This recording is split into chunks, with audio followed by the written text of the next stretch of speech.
સરસ માતાજીના નર્મદા માતાના કિનારે બેસીને સરસ રસપાન કરી રહ્યા છે.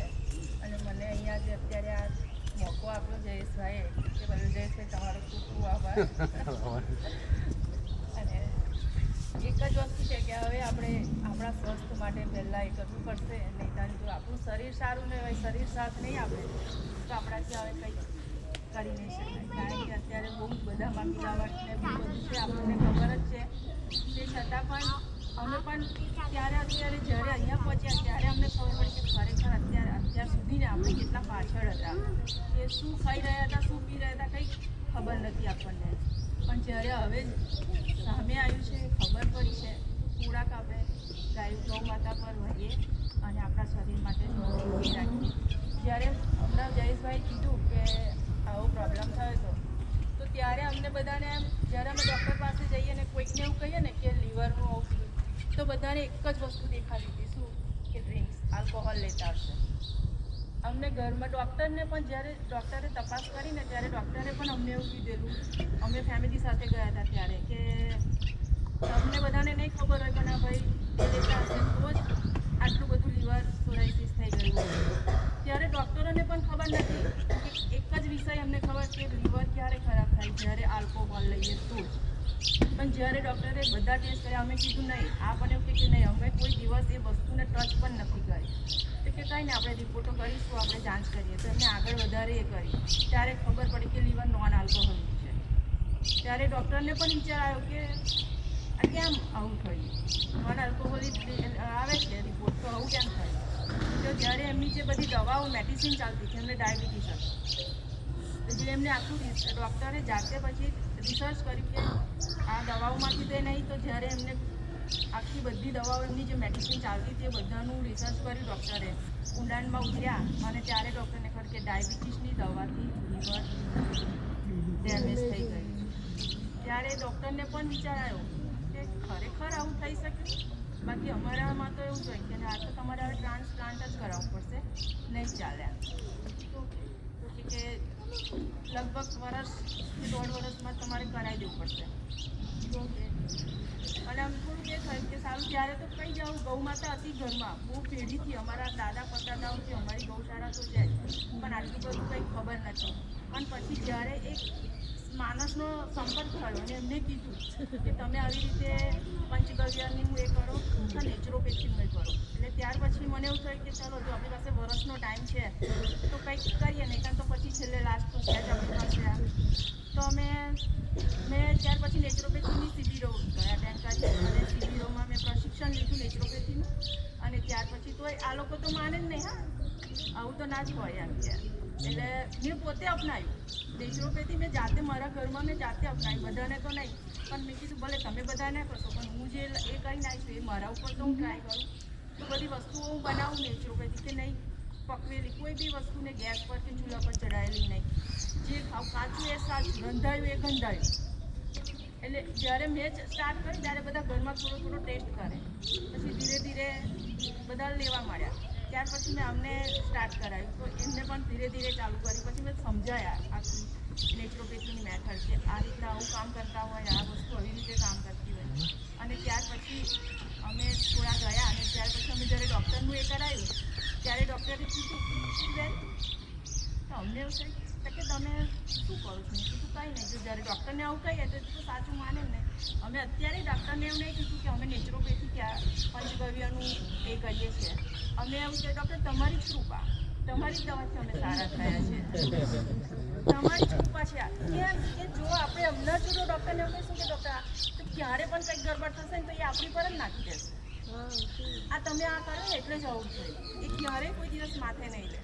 એટલે અત્યારે ડૉક્ટરને તો એવું છે કે આ મારાથી જ આટલું સરસ છે. એટલે આવી રીતે અમને થોડું સારું થયું, રિપોર્ટો સારા આવવા મળ્યા, એટલે અમને થોડું એ કર્યું. તો અમે ડૉક્ટરને કીધું કેવું ડૉક્ટર ટ્રાન્સપ્લાન્ટ, કે અત્યારે કંઈ જરૂર લાગતી નથી, જોઈએ આગળ શું થાય. કીધું સારું, અમે તો જોઈ લીધું, હવે તમારે જોવાનું છે. ત્યાર પછી અમે આવી રીતે જે ગૌ માતાના ને એના સંપર્કમાં, ત્યાર પછી અમે આત્માના એની સાથે જોડાયા. અને મારા હસબન્ડ એમ નહોતું આવું થયું ત્યાર પણ એ સુભાષ પાલેકરની ને એ બધાની પ્રાકૃતિક ખેતીની શિબિરો અટેન્ડ કરતા હતા ને એ કરતા હતા ખરા, પણ હું સાથ નથી આપતી. ત્યારે હું પણ બધાની જામ જ કહું આ તો કંઈ હોતું હશે, આવું તો કંઈ હોતું હશે, પણ જ્યારે એ થઈ પછી મેં એમની સાથે સાથ મળી ગયો અમારા બંનેનો, એટલે વધારે અમે એ થયા. ત્યાર પછી આત્મા પ્રોજેક્ટ સાથેનો અમને એ થયો. પછી એમાંથી અમને ખબર નહીં આત્મા લોકોએ ત્યાં ઉપર ગાંધીનગર એ કર્યું હશે, અને એ લોકો સળો અમારી ત્યાં અમે જે પ્રાકૃતિને જે નેચરલી કરેલું એમાં મેડિસિન પ્લાન્ટ મને એવું કે આપણે પાવડર લાવીએ ને એ કરીએ એના કરતાં આપણે તો ખેતી છે, જમીન છે, ગૌમાતા છે આપણી પાસે, તો લાવ ને હું જાતે જ ખેતરમાં એ કરું.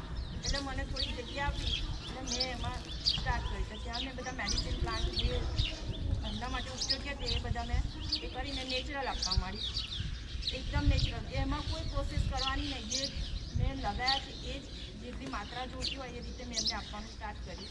અને ત્યાર પછી ઘણું સારું થયું.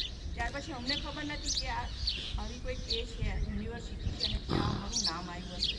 જ્યારે ડાયરેક્ટ ત્યાંથી ખબર પડી, પણ કેટલા આવતા વિઝિટ કરવા સારો, પણ અમને કહેતા નહીં કે અમે આ પોઝિશન પર છે, આ છે. જ્યારે અમે ત્યાં ગયા ને સાહેબોને જોયા ત્યારે ખબર પડી. જો તમે કહેતા કે અમે ઇન્ક્વાયરી માટે જ આવતા હતા તમારા ફાર્મ પર, કે ખરેખર શું છે અને કેવી રીતે કર્યું. અમને આત્મા દ્વારા ખબર પડી કે હરિકૃષ્ણભાઈને આવી રીતે લીવર હજુ ટ્રાન્સપ્લાન્ટ કરવાનું થયું નથી, 3 વર્ષ થઈ ગયા તો અને નિત્રોપેથી પર એ થાય. અને ત્યાર પછી મને હલોલ આપણી નેચરલ સાયન્સ યુનિવર્સિટી છે એમાં મને બોર્ડ ઓફ ડિરેક્ટર તરીકે નિમણૂક કરી. જ્યારે એ લોકોએ નિમણૂક કરી ત્યારે મને ખબર પડી કે ખરેખર મારી ત્યાં આવી રીતે નિમણૂક થઈ ગઈ છે. અને ત્યાર પછી મેં પંચગવ્યનું એ કરી ત્યારે હું મારા ઘર માટે પંચગવ્ય, ગામમાં કોઈને જ ખબર નહીં આવી છે. હું મારા ઘરે હું મારી માટે હું જે ધૂપબત્તી ધૂપ કપ ને બનાવીને બહાર સૂકવું તો બધા મને એવું કે આ શું છે, મેં કીધું અગરબત્તી છે, કે હવે તો અગરબત્તી પડતી હશે, મેં કીધું છે આવે મેં બનાવું છું મારા ઘર માટે વાપરું છું. પછી આજુબાજુવાળા બધા તો અમને શીખવાડો, મને બતાવો, એટલે મેં એ રીતે બધાને શીખવાડી ગયા હું આવી રીતે બનાવું, તમે બનાવો. તમારી લોકો પાસે ગૌમાતા તો છે, ના હોય તો મારી પાસે લઈ જાઓ તમે અને બનાવો. એટલે બધાએ કરી. ત્યાર પછી અમને એક સખી મંડળનું એ મળ્યું કે તમે સખી મંડળ બનાવો. એટલે અમે સખી મંડળ તો બનાવ્યું, પણ વિચાર બધાને કરવું હતું તો ખરું કંઈ, પણ બધાને કેવું કે નાસ્તા બનાવીએ, પછી તોરણ બનાવીએ, આવું બધું. તો એવી બધી વસ્તુઓ બહુ બધા બનાવે છે સખી મંડળવાળા. તો આપણે કંઈક એવું બને કે આપણા જીવનમાં ઉપયોગી આવે, આપણા બાળકોને, આપણી આવનાર પેઢીને, આપણા ગામના લોકોને, આપણા સમાજને કંઈક ઉદ્ધાર થાય એવું કરીએ. આપણે ધૂપબત્તીને ગૌ પ્રોડક્ટ બનાવીએ. તો મારી બહેનોને મેં પ્રશિક્ષણ અપાયું અને ત્યાર પછી અમે પણ સખી મંડળ છે એમાં અમે ગૌબરની વસ્તુઓ બનાવીએ છીએ. એટલે અમને સાહેબે કીધું ને કે સિટીવાળાને એવું થાય કે અમે ગૌમાતાની સેવા કેવી રીતે કરી શકીએ. તમે સેવા ના કરતા એના ઉત્પાદનનો ઉપયોગ કરીને એક વખત એ પણ એ તમારું સેવા જ છે. એટલે કેટલાક અત્યારે પણ હજુ એવું છે ધૂપબત્તીમાં બધાને એવું લાગે કે આ સ્મેલ નથી આવતી, આ કેવી ધૂપબત્તી છે. પણ જ્યારે આપણે એને સમજીએ કે સ્મેલ માટે નથી કરવાની, એને આપણા ઘરના વાતાવરણ માટે કરવાની છે. અને ત્યાર પછી બધા હવે સમજી ગયા છે અને આજુબાજુના ગામમાં પણ અમે પ્રશિક્ષણ આપીએ છીએ ગોબરનું. અને ત્યાર પછી અમને અહીંયાથી એક સેન્ટર આપવામાં આવ્યું છે મારા ફાર્મ ઉપર યુનિવર્સિટીમાંથી. તો અમે ત્યાં બધાની દર મહિને 2 મિટિંગ હોય છે.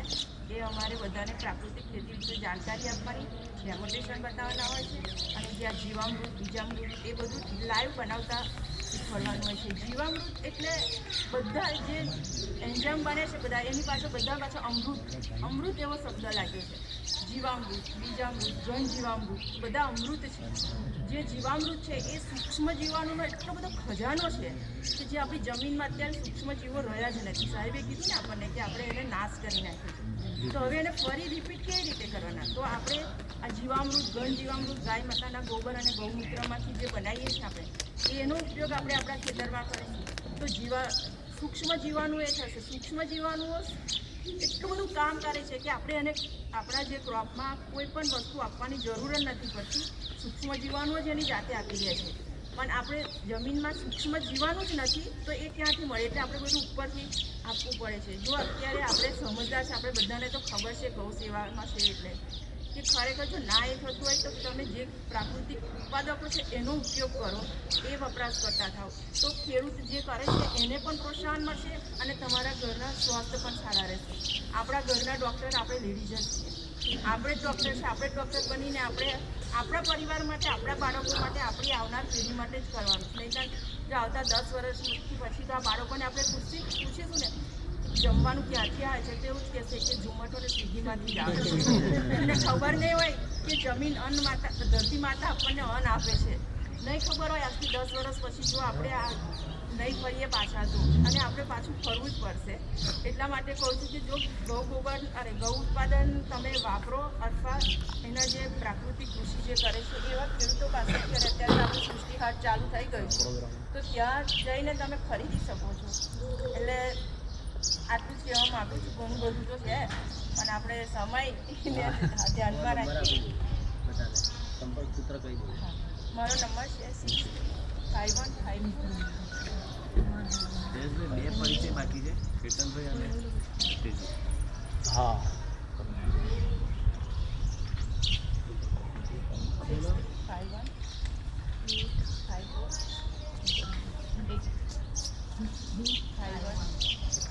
બેની ગામની એ લખેલી છે, ગામ લખેલી છે. 5154 8311 જિજ્ઞાસા પટેલ કંડારી. 63 51 54 83 11. કયું ગામ? ફરી બોલશો? કંડારી. હા.